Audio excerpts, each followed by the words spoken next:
So they had an immediate budget crisis. They were worried about the state's ability to pay its bills. And they passed a tax increase. But one of the conditions on the tax increase was, okay, we're going to create an economic stabilization fund, which is the official name of the rainy day fund. That way, if we have this problem again, we're not going to have to go back and raise taxes. And one of the things they did is they dedicated 3/4 of oil and gas revenue above what they got in 1986 to this fund. Never goes to the Treasury. It goes straight to the rainy. Well, it goes to the Treasury, but it never goes to the legislature to appropriate. It goes straight to the rainy day fund. And they can only get at it with a supermajority.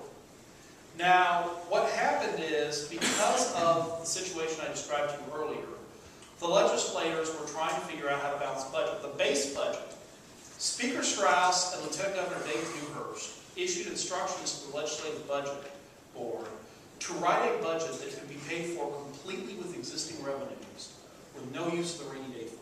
In other words, cut whatever you have to cut to get us to this number. And among other things, that budget cuts $9 billion out of public schools. And you know, there's some serious cuts in there. A lot of people don't know it's there. It's unique to Texas, to the best of my knowledge. I don't think any other state has it. And what it says is that the Texas legislative session is divided into 3 parts. The first 30 days is for introducing bills and acting on appointments of the governor. The second 30 days is for hearing bills in committee.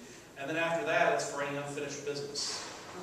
However, there are 2 safety valves to that provision of the Constitution. The first one is, any provision that's declared an emergency by the governor is exempt from this little rule. And the second one is, the legislature itself can waive it by a 4/5 vote. Now, they sometimes do. They sometimes blanket say, we choose to set our own agenda.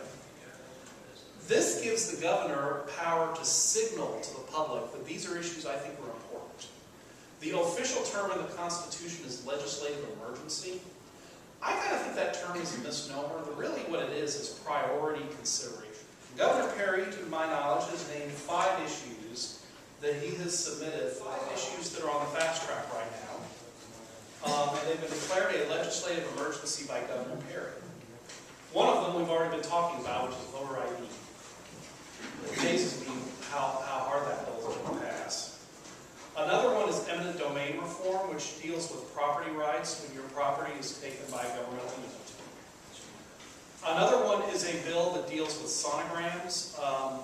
Basically, there is a bill that has been offered that requires abortion providers to offer a sonogram to a woman who's seeking an abortion prior to having an abortion. That has been declared an emergency by the governor. Also, a resolution to memorialize the Congress to call a constitutional convention on a balanced budget. And a ban on sanctuary cities. And a sanctuary city is basically cities where the city officials say to the local police, we don't want you inquiring about the immigration status of people you arrest. Now, there's a big debate on the Capitol as to whether or not we have any of these in the state of Texas. However, my view is, well, you know, the city of Houston's like, you don't need this bill because we're not a sanctuary city. Well, if you're not a sanctuary city, then how's this bill going to hurt you?